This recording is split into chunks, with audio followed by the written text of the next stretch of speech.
Moi, on m'a toujours appris, voilà, mes parents, la France nous a tout donné, tu le respectes. Maintenant, si après, en vieillissant, tu veux retrouver tes origines et finalement, tu te sens plus ça que ça, bon, ok, ça veut pas dire que ça veut pas dire que je vais aller canarder des flics, quoi. Vous expliquez de manière générale, vous donnez plein d'exemples dans le bouquin, le mépris pour le sport et pour le foot en particulier, qui est très propre à la France, très français.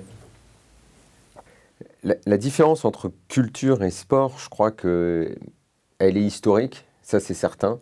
Où est-ce qu'elle naît précisément dans notre pays ? Je pense que c'est dans l'après-guerre.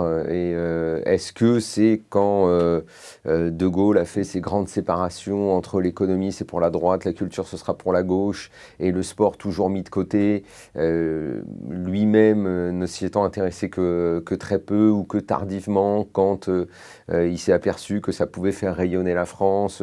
Mais il est vrai qu'historiquement, il y a eu toujours une sorte de mépris du monde des idées, de la pensée, pour le sport, qui était toujours considéré une quantité négligeable, là où peut-être d'autres pays ont plutôt intégré le sport à leur culture populaire, tout simplement, sans dire culture sportive ou culture de quoi que ce soit, c'est-à-dire une sorte de grand mélange qu'on appellerait culture populaire.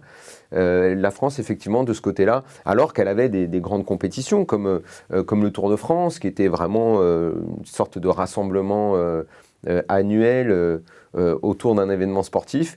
Mais bon, voilà, c'était peut-être, encore une fois, le Tour de France trop populaire pour le monde intellectuel, pour le monde des idées et de la pensée. Cette différence, elle a pratiquement tout le temps existé. Tout le temps existé. Très peu d'écrivains s'intéressaient au foot. Alors évidemment, à chaque fois, dans ce cas-là, on me ressort... il y a 2-3 citations qui traînent. Comme celle de Camus, tout ce que j'ai appris de la morale, j'ai appris dans le football. À chaque fois, je dis qu'il y en a 2-3, mais c'est tout le temps celle-là que je cite, parce que l'autre, j'arrive mal à... Enfin, il y en a tellement peu. Enfin, à chaque fois, effectivement, il y a... Alors bon, c'est vrai que dans le livre, je raconte la fameuse histoire de la tête et les jambes, mais c'est juste... C'est pas que c'était acté, c'est juste que quand on regarde, moi, notamment, le sport dans mon enfance, j'avais vraiment l'impression que quand on disait qu'on aimait le sport, on était bon à rien, quoi. On ne pouvait pas penser à autre chose, on était limité intellectuellement, on pouvait parler de rien d'autre. Après, même en grandissant, quand j'ai commencé dans le métier du journalisme, effectivement, si tu voulais être dans le sport, il y avait ceux qui se battaient pour qu'on dise journalisme de sport et pas journalisme sportif. Petite nuance avec la particule, je ne sais pas pourquoi, mais bon. Mais en tout cas, toujours est-il que c'est vrai que je le notais, en tout cas, qu'il y avait toujours un petit peu de dédain pour ceux qui parlaient de sport. Il y a une sorte d'évolution post-98, où en tout cas, là on en est sûr, on peut dater à ce moment-là le fait que le foot entre plus largement dans la culture populaire et où on n'a plus peur de dire qu'on aime le foot, qu'on aime le sport. Mais bon, il y a toujours un petit peu ce recul. Historiquement, c'est vrai, je me souviens, j'ai entendu 1000 fois des histoires de Philippe Séguin qui disait qu'il lisait l'équipe en secret parce qu'il avait peur qu'on le voie avec ce journal dans les mains. Quand je bossais sur le bouquin, j'ai ressorti l'interview de Platini et Marguerite Duras. Je ne sais pas ce qui avait pris à Libé d'organiser cette rencontre. Peut-être pour mettre fin à la séparation. On avait quelqu'un qui représentait le monde des lettres et la star du foot à ce moment-là. Mais l'interview, elle est enfin, c'est pas une interview, enfin, c'est un entretien croisé, mais c'est minable, quoi. Le pauvre Platini qui s'est foutu là-dedans, avec l'autre qui clairement le méprise quand elle lui parle. On a l'impression qu'elle fait exprès de faire des phrases compliquées pour qu'il ne la comprenne pas du tout. Ouais, je sais pas, voilà. Il y a comme ça des choses, des petits épisodes dans notre histoire qui montrent qu'effectivement, il y a toujours eu cette barrière. Et après, c'est vrai qu'il y a juste le dernier exemple, ça m'avait beaucoup marqué, c'est quand Michel Seydoux m'avait raconté qu'il voulait construire le stade à Lille et que Pierre Mauroy lui avait dit Ouh là là là là, le football à Lille, enfin le football c'est plutôt à Lens. À Lille c'est plutôt la culture, hein. Et après quand le stade a finalement vu le jour, les socialistes à Lille se sont battus pour que le stade porte le nom de Pierre Mauroy. C'est quand même formidable, c'est quand même extraordinaire. Mais enfin bon. Est-ce que justement ce que vous venez de décrire, l'absence de culture foot en France de manière générale, est-ce que c'est un élément déterminant qui explique les raisons pour lesquelles la France n'est pas au niveau des autres championnats européens? Ce serait, une fois que, enfin plutôt avant de parler de l'économie, de comment on gère un club de foot, du recrutement, de la tactique, de la technique, au tout début de la réflexion pour mesurer la différence qu'on a avec les autres pays que tu as cités, effectivement, le défaut de passion chez ceux qui dirigent le football français, oui, ce serait la première des raisons. Quand on voit, même historiquement, le manque de passion, de culture et de connaissance de l'histoire du foot chez la plupart de nos dirigeants, forcément tu te dis, tiens, comment veux-tu que ça marche si tu viens dans un domaine que tu ne maîtrises pas? Trop souvent j'ai entendu que les mecs disaient, moi j'ai réussi dans les affaires, le football après tout, c'est une entreprise, c'est un business comme un autre. Pas vraiment. C'est un business, certainement. On peut considérer que le foot, qu'un club de foot est une entreprise. Pourquoi pas? Le joueur serait l'employé de l'entreprise traditionnelle, sauf qu'il y a quand même beaucoup de différences. C'est que le joueur est un employé qui est souvent plus payé que les cadres et que les dirigeants, et qu'il n'y a pas vraiment de syndicat ou de contre-pouvoir, si ce n'est les gens qui viennent au stade, qu'ils soient structurés en tant qu'association de supporters ou en visiteurs libres. Et que, mine de rien, il y a un petit peu des comptes à rendre à ces gens-là, parce que c'est eux qui participent à l'économie de l'entreprise en payant des places, parce que ce sont, et à la fois, toujours j'essaye de continuer cette analogie qu'on m'a trop souvent vendue entre le club de foot comme une entreprise classique, c'est que le mec qui vient au stade est à la fois un supporter, un consommateur, un client et un syndicat. C'est-à-dire quelqu'un qui est à l'intérieur et qui participe aussi de l'histoire du club. Et dans ce cas-là, il faut également évoquer la dimension service public qu'a un club de foot. Parce qu'il représente une ville, parce que les gens qui viennent au stade sont les habitants d'une ville, qu'il y a comme une délégation de passion, parce qu'on transmet aux dirigeants la passion pour diriger, pour prendre du plaisir une fois par semaine, avec son équipe dans laquelle on fait un investissement affectif. Donc on est au final assez loin d'une entreprise classique. Et quand beaucoup de dirigeants sont arrivés en disant « Ouais, bon, c'est une entreprise comme les autres, on va gérer ça, bon, alors là, tu as l'employé, là, t'as... » Et la plupart, au final, passer 1-2 années de bons résultats, se cassent les dents derrière, soit parce qu'ils sont lassés, soit parce qu'ils n'y arrivent pas, parce qu'ils perdent de l'argent aussi, parce que c'est très rare finalement, ceux qui ont réussi à faire de l'argent avec les clubs de foot.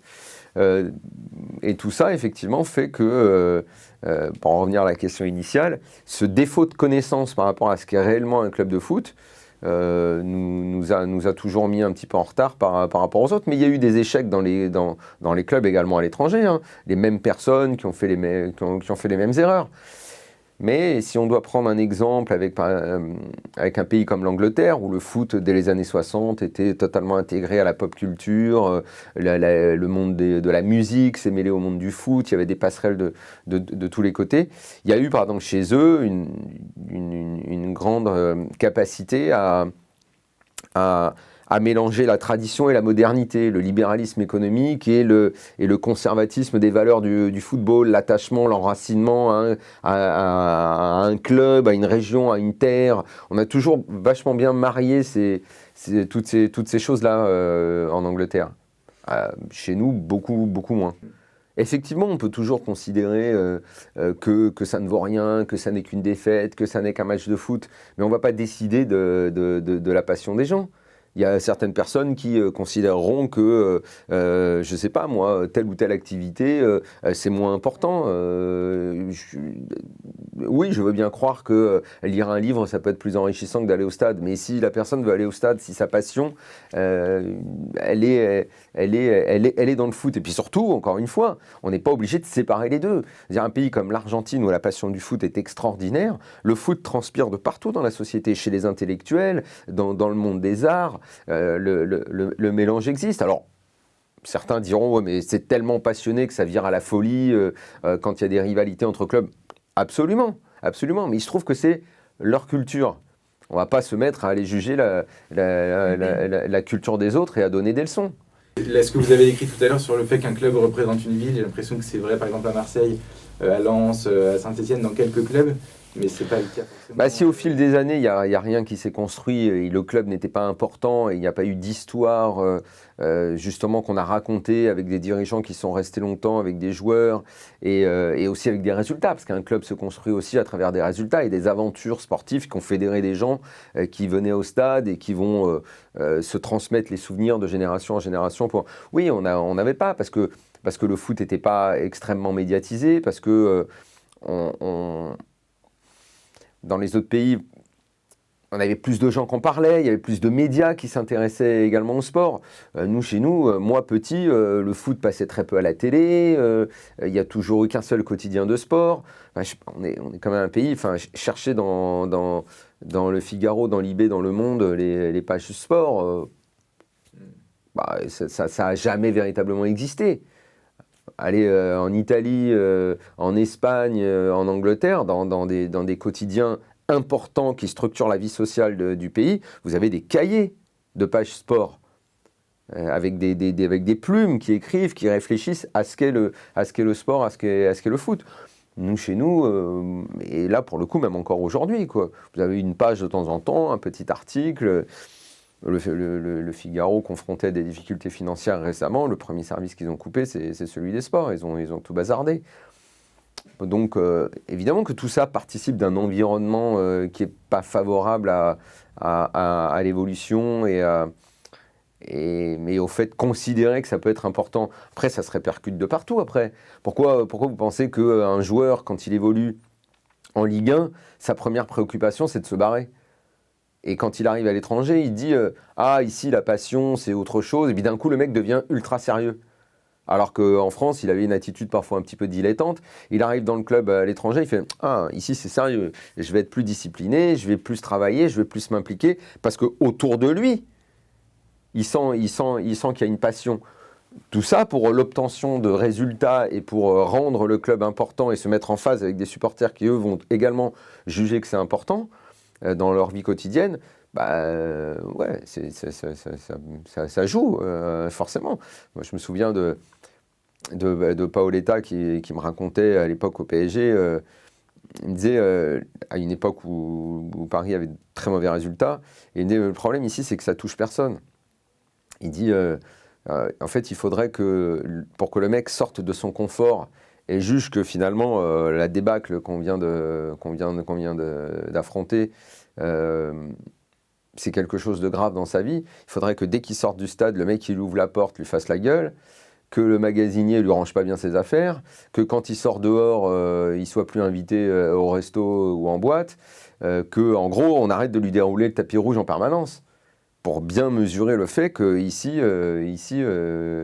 on rigole pas avec la passion des gens. Je suis pas en train de dire à côté de ça qu'il faut en arriver à ces supporters qui attendent les joueurs à leur sortie de l'entraînement, qui caillassent les bagnoles et qui sont prêts à les castagner. Non, mais quelque chose qui fait comprendre que c'est pas la dernière des préoccupations. Et ça, je vous dis, encore une fois, on le voit, les joueurs, quand ils évoluent en Ligue 1, ils sentent bien qu'il n'y a rien qui est réellement vivant et ils veulent aller exercer leur métier ailleurs. Vous dites, dans le monde du foot, tout le monde est identitaire. Et du coup, ma question c'est, est-ce qu'il n'y a pas un paradoxe dans le fait que, justement, on est fier de son équipe, de l'identité de son équipe, et par ailleurs, le monde du foot est un monde totalement décloisonné, les joueurs circulent comme des marchandises, vous parlez du trading, etc. Wenger racontait qu'il avait entraîné des équipes dans lesquelles il y avait 11 nationalités sur le terrain. Et vous donnez des exemples de clubs français comme l'OM, Saint-Etienne, Lens, Nantes, etc. Qui sont en train de s'uniformiser parce ils recrutent leurs joueurs en région parisienne et que, du coup tous les clubs, tout ça, disparaît. Est-ce que du coup il n'y a pas un paradoxe au sein du monde du foot justement? Mais le monde du foot est plein de paradoxes. Tous les supporters rêvent de voir des gamins de la région et du club formés au club évoluer parce qu'ils seraient attachés au maillot, parce qu'ils seraient amoureux du club depuis qu'ils sont petits. Et en gros, c'est un petit peu comme si les supporters envoyaient l'élite d'entre eux pour les représenter sur le terrain. Tout le monde est identitaire dans le foot. Oui, c'est le grand paradoxe, il est là. C'est qu'après, à côté de ça, on a un ultralibéralisme. Mais oui, les Marseillais rêvent de voir des gamins de Marseille, supporters du club depuis qu'ils sont mômes, porter le maillot. Et d'ailleurs, la première chose que disent les supporters quand ils sont en colère, c'est mouiller le maillot, vous avez oublié nos valeurs, vous vous en foutez de l'image de notre club. C'est ce que disent les Marseillais en ce moment dans la période actuelle.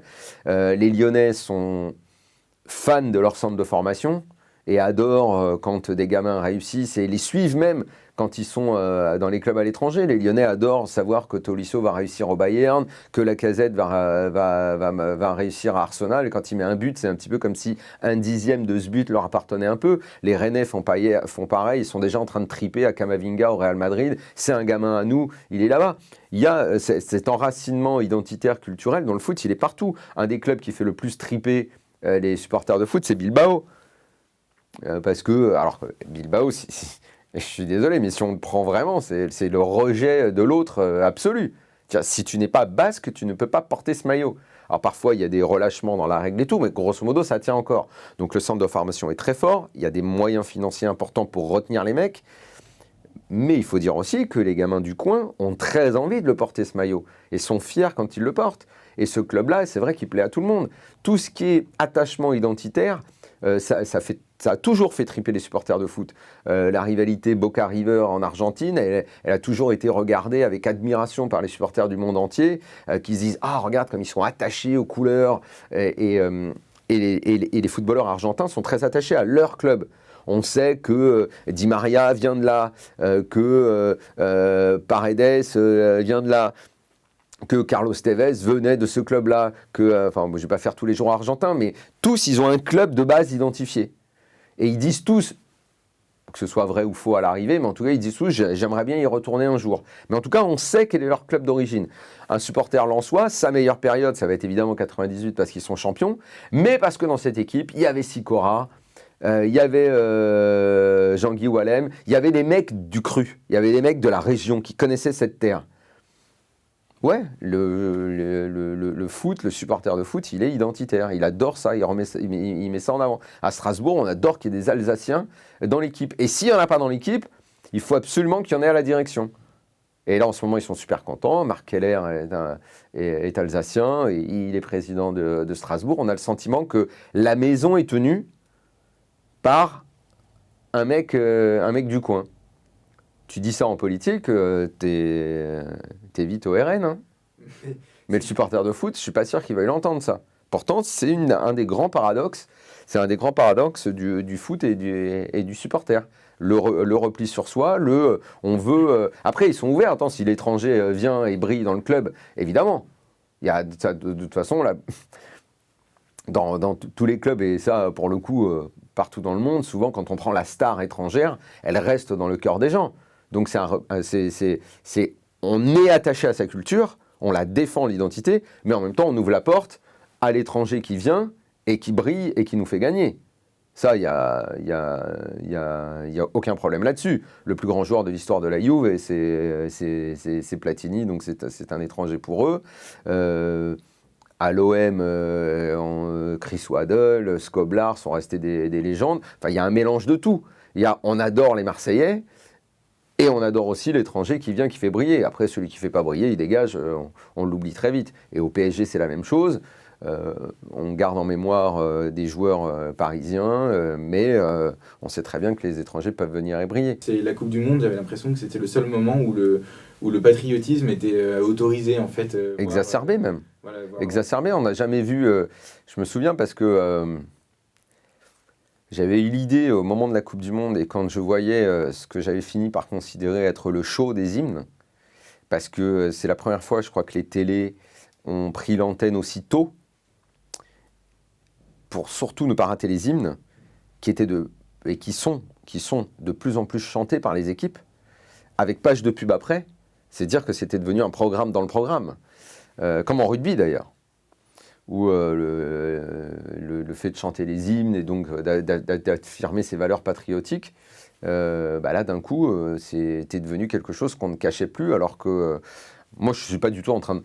Je défends même pas l'idée qu'il faille... moi j'avais des confrères qui disaient après tout, qu'est-ce que vient faire l'hymne avant un match de foot et tout. Pourquoi pas? Je débat sans problème de ce sujet. C'est vrai qu'après tout, pourquoi dans le sport, il faudrait qu'on chante l'hymne à plein poumon avant la rencontre pour se galvaniser? Ça, franchement, ça peut être une question. Toujours est-il que le constat est qu'à travers le foot, qui est pratiquement devenu une sorte d'objet de la diplomatie d'un pays maintenant, comme les Jeux Olympiques l'ont été pendant très longtemps, puisque à chaque fois qu'il y a les JO, on est là en train de compter les médailles, et la France est là, on utilise même souvent le vocable, la puissance. Ouais, 5e puissance mondiale parce qu'il y a tant de médailles et tout. Si c'est pas devenu quelque chose d'important en diplomatie, le sport, qu'est-ce que c'est? Et donc là, la Coupe du Monde, j'avais eu l'idée, je voulais faire un livre Nation Football Club. Tellement on voyait qu'à travers la Coupe du Monde, enfin le show des Brésiliens, c'était dingue. Genre on commence à chanter, il avait commencé quand ils ont fait la Coupe du Monde chez eux, ça surtout, en 2014. Ils chantent et puis ça se termine a cappella, avec tout le public derrière. Voilà, si on n'est pas dans un show, et donc on mettait le patriotisme en scène. Et là, on n'avait pas peur qu'on exploite ça de façon politique, quoi. Et en même temps, ce qui est bizarre, c'est que la Coupe du Monde, c'est à la fois ce grand moment patriotique et en même temps, c'est un peu la grand-messe du multiculturalisme quand même, pour certains aspects. Par exemple, la Belgique en 2018, je m'en souviens ils avaient un entraîneur espagnol, il y avait Thierry Henry, et du coup, ils parlaient anglais entre eux. Donc, il y avait une équipe dans laquelle il y avait... Ouais, mais c'est plutôt rare. Si tu prends toutes les sélections... les entraîneurs sont souvent issus. Faudrait calculer, mais l'Italie c'est un Italien, l'Espagne c'est un Espagnol, les Anglais c'est un Anglais. Les Anglais ont eu des sélectionneurs qui n'étaient pas du pays. Malgré tout, les mecs qui jouent sont du pays et représentent le pays quand même. Il peut y avoir des entraîneurs comme ça parfois de façon épisodique des entraîneurs étrangers qui dirigent des sélections qui ne sont pas de leur pays, mais grosso modo, on a quand même des mecs qui... C'est plutôt l'inverse. Ça va être un très très très très long débat, ça, si on fait sur l'assimilation. Là. Non, justement, je ne fais pas le débat sur l'assimilation, mais je vous demande... Parce que j'ai arrêté d'y croire, en fait. Alors que c'était quelque chose que j'ai très longtemps défendu, mais bon. Et effectivement, on aurait pu faire on peut vous organiser un débat avec Zemmour si vous voulez à l'occasion. Ouais, parce que sur ce point-là, je diffère complètement de lui. Je pense qu'il... Il y a une sorte de politique idéalisée, fiction, à croire quelque chose qui en fait n'a jamais véritablement existé. Ou alors qui s'est heurté au nombre. Ça, il serait d'accord avec vous là-dessus. Parce qu'au bout d'un moment, après, je ne suis pas très fort en physique-chimie, mais au bout d'un moment, tu ne peux pas assimiler quand... donc tu dois changer de politique, parce que de toute façon, tu es face à une société qui a complètement évolué, une sociologie qui est différente. Mais ça, il est d'accord avec vous, il le dit. Et l'assimilation, moi je suis un enfant de l'immigration, première génération, on m'a changé mon prénom, est-ce que ça m'a enlevé mes racines? Est-ce que ça m'a coupé de mon pays d'origine? J'ai petit... globalement plutôt été pour la France. Pourquoi en vieillissant, je suis plus pour l'Italie que pour la France? C'est un des grands mystères que je me suis toujours posé. Une grande question. Pourquoi en vieillissant, finalement, on revient toujours à sa base, à ses origines, je sais pas, comme si on était pris par une nostalgie de l'enfance, du passé. Et puis à un moment aussi, dans ce discours de l'assimilation, il y a, dans les années 60, 70, ceux qui arrivaient, ils retournaient très rarement sur leur terre. Tout simplement pour un motif économique. Il n'y avait pas l'argent, on ne prenait pas l'avion facilement, on ne regardait pas la télé, les programmes du pays d'origine. Ma mère, quand la parabole est arrivée, elle était déjà plus jeune, mais comme par hasard, quand elle a eu, elle s'est mise de nouveau à regarder la télé italienne et tout, comme s'il y avait eu un basculement, alors que pendant 10-20 ans, elle était devenue française. Et puis hop, il y a eu le retour. Donc finalement, l'assimilation, elle s'est heurtée au développement économique, quelque part à la mondialisation. Donc Zemmour, il peut dénoncer ça, mais il va faire quoi en fait? On va faire quoi? C'est compliqué quoi, de revenir, de revenir en arrière.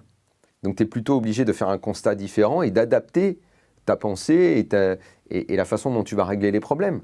Parce que tu ne vas pas d'un coup dire tous ceux qui sont d'origine étrangère, arrêtez de nous emmerder. Bah ouais, mais moi je suis dedans, on est plein. Il n'y a pas qu'une forme comment dire, d'immigrés qui sont touchés par ça. On est plein.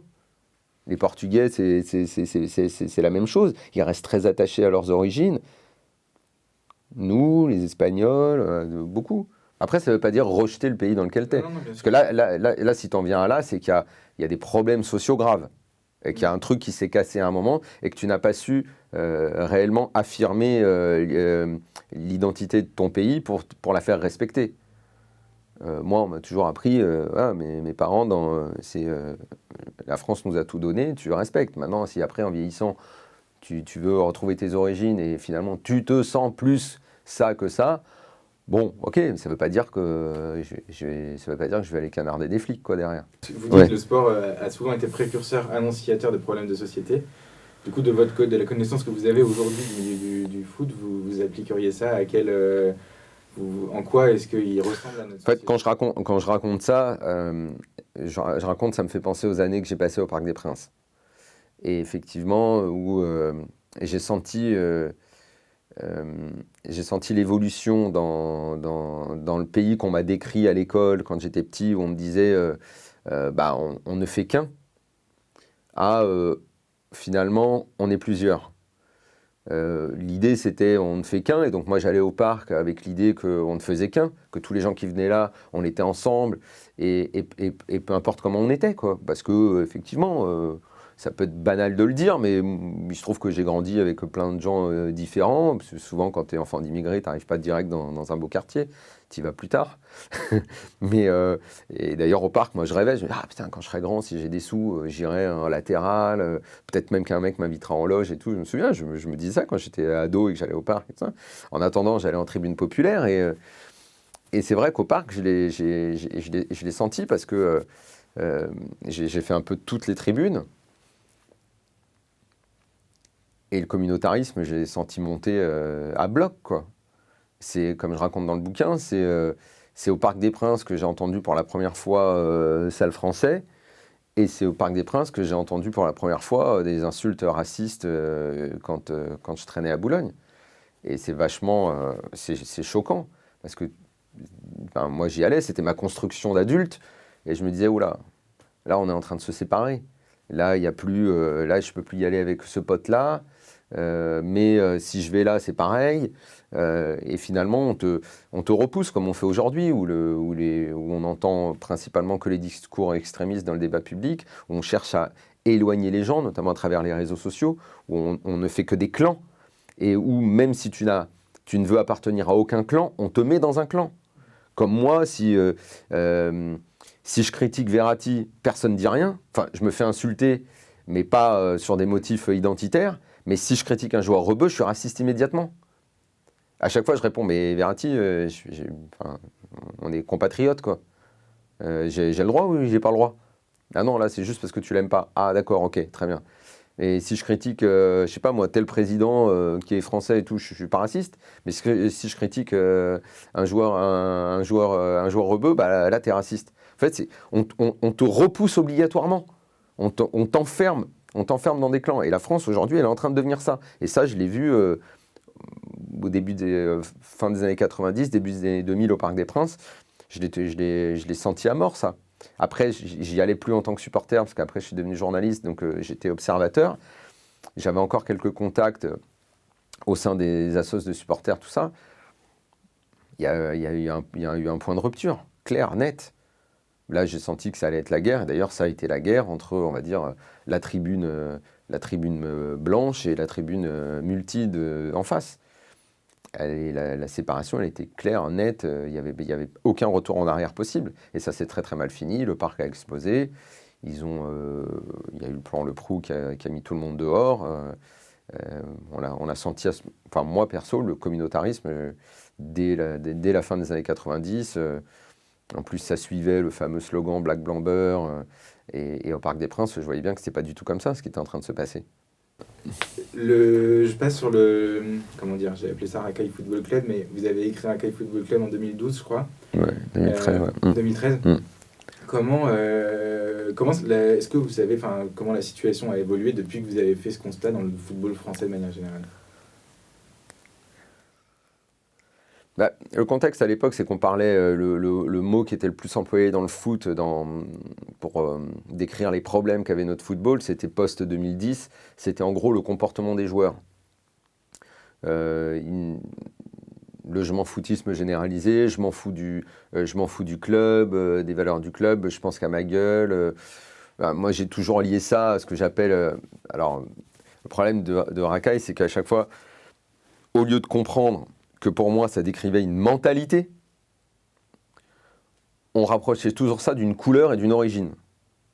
Et j'avais beau expliquer sans arrêt qu'il pouvait y avoir une distinction, parce que pour moi, par exemple, un joueur comme Jérémy Ménez était une sorte de prototype de mon Racaille Football Club, et que je sache, en couleur, il ne correspond pas à ce à quoi on veut sans arrêt me raccrocher quand on parle de ce livre-là. D'ailleurs, tous ceux qui l'ont lu vont bien plus loin que le titre et ont bien compris que je parlais également des dirigeants et du football français qui se comportaient également comme ça. En fait, c'était une sorte de tout business. Pour résumer, ce serait ce qu'on voit dans les clips de rap, c'est-à-dire ou dans la pub Paco Rabanne, le million là. C'est en gros la belle voiture, la gonzesse et la bague en or ou le billet là, de la taxe de luxe du Monopoly. Ouais, on a le droit de pas aimer ces valeurs-là comme fondatrice d'une société.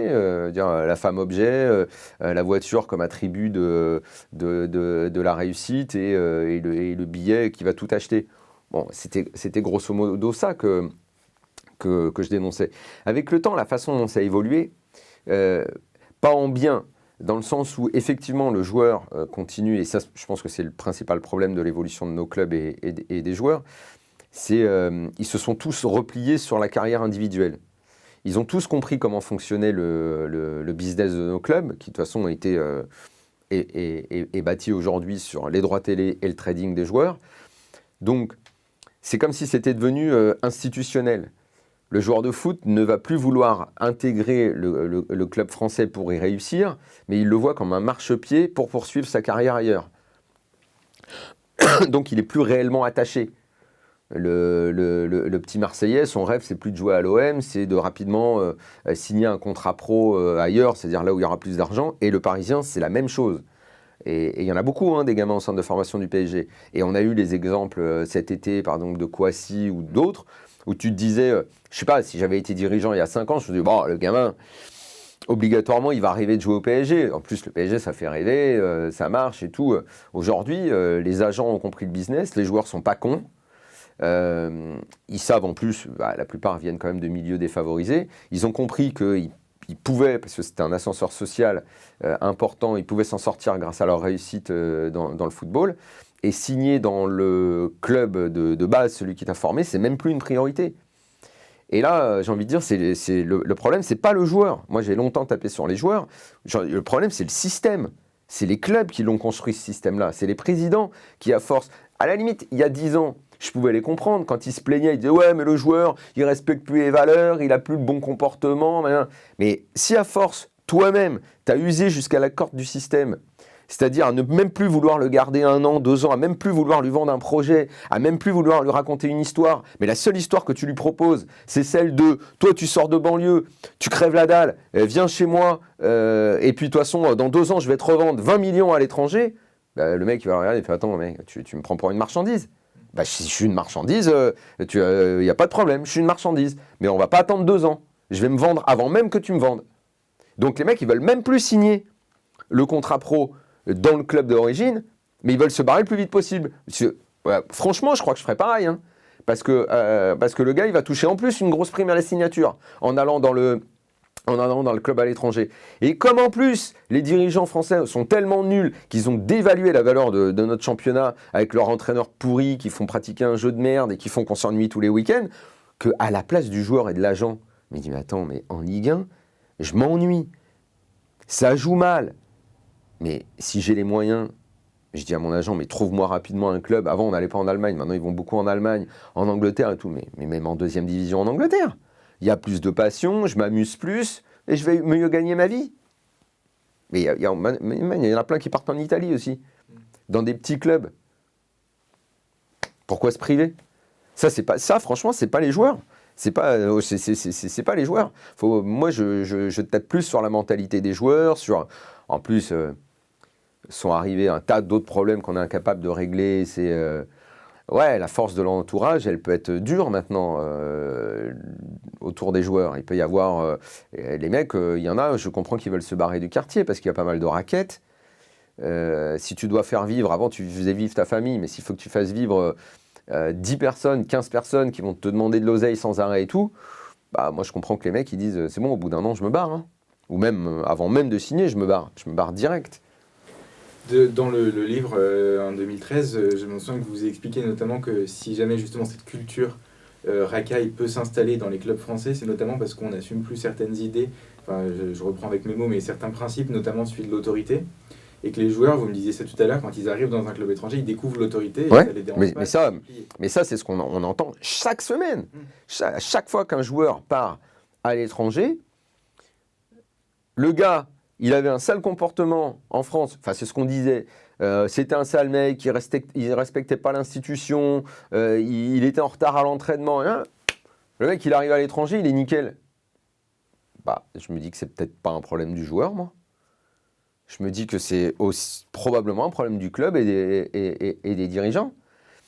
Et donc on en revient à cette idée d'autorité.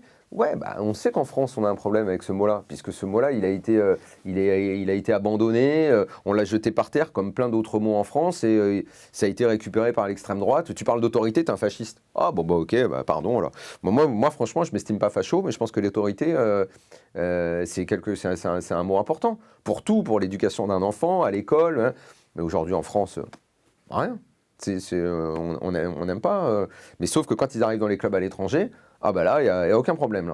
Là, on se comporte bien et tout. Alors, je ne dis pas qu'il n'y a pas de problème également dans les clubs à l'étranger. Hein. Je veux dire, Gareth Bale, c'est un Gallois qui arrive au Real Madrid, qui dans les premières années se tient bien et qui, au bout d'un moment, arrive en retard à l'entraînement, s'entraîne mal, préfère jouer au golf qu'au foot et tout ça. Sauf qu'il est mis à l'écart par le club. Il ne devient pas plus important que le club. Nous, rapidement, quand tu as un club qui a 30 millions de budget et qui a en son sein un joueur qui, sur le marché, en vaut 50, si l'entraîneur, face à un mauvais comportement, veut le mettre sur le banc, le président il va lui dire mon coco, t'es gentil là, le gars, nous on veut le vendre 50 millions l'été prochain. Donc c'est tout le système économique qui a fait aussi qu'on a ces problèmes-là avec les joueurs. Et ça, ce problème-là, tu l'as dans toutes les catégories jeunes. Hein. Parce que le petit club sait que la pépite, même si elle est vendue dans 5 ou 10 ans, tu sais que le club amateur reçoit une petite quote-part du fameux transfert et tout. Et pour un club amateur, si c'est 100 000, 200 000, 300 000 euros, c'est énorme. Hein. Donc l'entraîneur qui est souvent que de passage, bah, le président il va lui dire écoute, t'es bien gentil, toi, tu vas te taire et tu vas le laisser arriver en retard s'il a envie d'arriver en retard, et tu vas le laisser avoir la grosse tête s'il a envie d'avoir la grosse tête. Hein. En même temps, alors c'est pas une question, c'est une réflexion. En même temps que je lisais ce que vous écriviez, je me suis fait la réflexion qu'il y a quand même certains domaines en France dans lesquels il y a des exceptions par rapport à ça, notamment la cuisine. Je sais pas si vous regardez des émissions de cuisine, style Top Chef et tout, mais mais en vrai, il y a une autorité de malade, une discipline de faire, une recherche. Et ça plaît à tout le monde. Ça fait des gros succès d'audience. Même si, parfois, dans les émissions, on critique Etchebest. On dit non, il est trop dur, il est trop machin.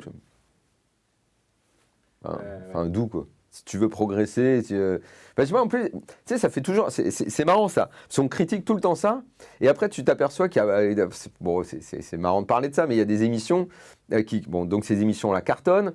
Si tu fais un documentaire avec l'armée où on te montre ouais, comment on a formé l'élite et tout, avec des mecs qui gueulent « Ouais, toi, t'es américain !» Ça cartonne, ça plaît à tout le monde. Il y avait une émission, là, genre le pensionnat de machin, où ça fait triper les ados qui font n'importe quoi au collège. Et puis quand ils regardent ça, ils font « Oh, putain, là c'est sérieux, là. Hein. Là, attention, le côté institutionnel, finalement, ça séduit. Et après, ça peut être décrié par ailleurs, quoi. Il y a une sorte de paradoxe, là, et d'incohérence. Je crois qu'ils sont mal à l'aise avec ça. Ils savent pas quoi dire, en fait. Ils savent pas comment en parler. Parce que t'en as aucun. Évidemment. Alors, déjà, souvent, on oublie qu'ils sont jeunes. Qu'ils sont pas très cultivés et qui grandissent dans un environnement qui les coupe un peu de l'extérieur et du monde. Donc ils réagissent, ils sont beaucoup sur les réseaux sociaux, ils sont beaucoup sur justement le repli sur soi, le côté un petit peu clanique et tout ça. Et l'ouverture sur le monde, ils l'ont pas beaucoup. Alors, évidemment, si tu parles avec eux, évidemment qu'ils dénoncent les attentats, évidemment tout ce que tu veux. Mais si ça vient en opposition avec leurs valeurs, avec l'environnement dans lequel ils ont grandi, ils sont plus très à l'aise pour en parler, ils savent pas. Et si je disais ça, c'est pas. Moi, je demande pas à un joueur de foot de s'exprimer là-dessus. Moi, je comprends qu'on me dit, mais un joueur de foot, il a pas à parler de ça et tout ça. Ouais, mais sauf qu'ils le font. Quand ça va être des sujets qui vont sur la twittosphère, on va dire rassembler, avoir une vision un peu mondiale, machin. Et évidemment que c'est très bien qu'ils aient réagi à Black Lives Matter et tout ça. Moi-même, je trouvais formidable l'action du football américain, dont j'arrive jamais à dire le nom, la Copernic, là, mais c'est pas comme ça exactement. Mais évidemment qu'il faut également se mobiliser pour ce genre de combat. Et oui, je notais que là-dessus, ils réagissaient pas. Par exemple, un mec comme Kipembe, en plus, il vient de la ville où le pauvre prof s'est fait assassiner. Donc, il dit, pourquoi là, ça semble te poser un problème ? En fait, c'est pas du tout ta religion qu'on attaque. Il faut pas avoir peur. Enfin, moi il y a personne n'a envie de faire l'amalgame. Mais personne. On n'est pas con, personne n'est con. Juste, si tu dénonces là, dénonce-là. Mais après, tu t'en sors plus parce que et là, on va me dire, mais là, tu dénonces pas là, tu dénonces pas là. Donc après, on est dans une sorte de hiérarchie victimaire, on s'en sort plus. Donc moi, je disais juste, on est en France, c'est notre pays, t'es international, défends les valeurs de la République, c'est juste la base.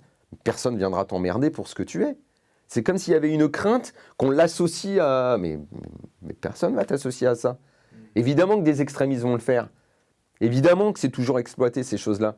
Mais il y a les extrémistes, mais laissons-les de côté. Surtout, ne leur donnons pas d'espace. Là, en faisant ça, en se repliant chacun sur soi, on ne laisse la place qu'aux extrémistes. Après, évidemment, il est super maladroit, mais c'est même pas de la maladresse, c'est de la bêtise infâme d'aller soutenir l'idiot de boxeur, là. Le mec, il chie sur la France, quoi. Ouvre les yeux, regarde. Tu joues, t'es en équipe nationale. Essaye de comprendre. Essaye de comprendre que c'est le président, il attaque pas ta religion. Il défend des valeurs de la République. Il attaque personne, il défend les valeurs. Essaye de comprendre ça. Mais est-ce qu'autour d'eux, il y a des mecs qui expliquent et tout, comme de plus en plus on est, je le répète, parce que c'est le grand mal de notre société, c'est qu'on est chacun forcé à se mettre dans des communautés. On n'arrive plus à être au milieu, on n'arrive plus à se parler. Et les mecs, ils sont dans ce monde-là. Et ils sont jeunes. On oublie qu'ils sont jeunes et que leur éducation et leur mentalité, elle est beaucoup construite via les réseaux sociaux. Moi, je suis en contact avec énormément d'éducateurs en banlieue qui me parlent, qui me font remonter plein d'infos. Et il y a une vraie fracture générationnelle. Les mecs en banlieue qui ont au-delà de 35 ans décrivent effectivement le discours des jeunes, discours qui leur fait peur parce qu'ils voient bien qu'il y a de plus en plus de tensions communautaires et ce repli sur soi, ils le décrivent et eux le condamnent. Mais eux, ils sont un peu analysés comme les darons et ils sont méprisés maintenant. Et là, il y a une vraie fracture générationnelle.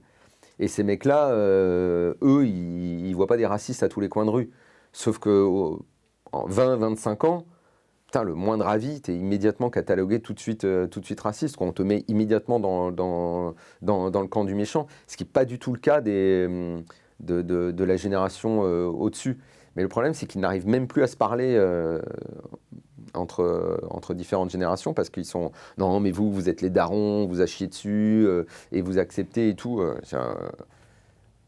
C'est très très dur ça de recoller les bouts de tout ça.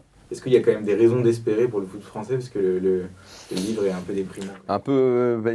C'est un peu difficile.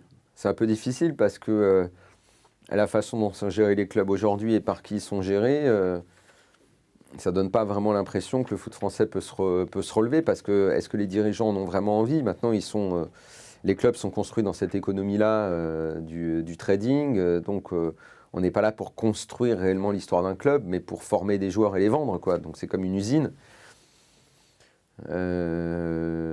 Les audiences de la Ligue 1, elles sont faibles. En plus, tout ce qui s'est passé autour du nouveau diffuseur, c'est compliqué. Le foot français intéresse de moins en moins les gens.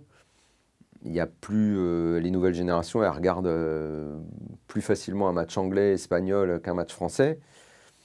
Quand on sait que toutes les discussions aujourd'hui au niveau du foot international portent sur la création d'une Super League, le foot au niveau national, il a plutôt tendance à reculer.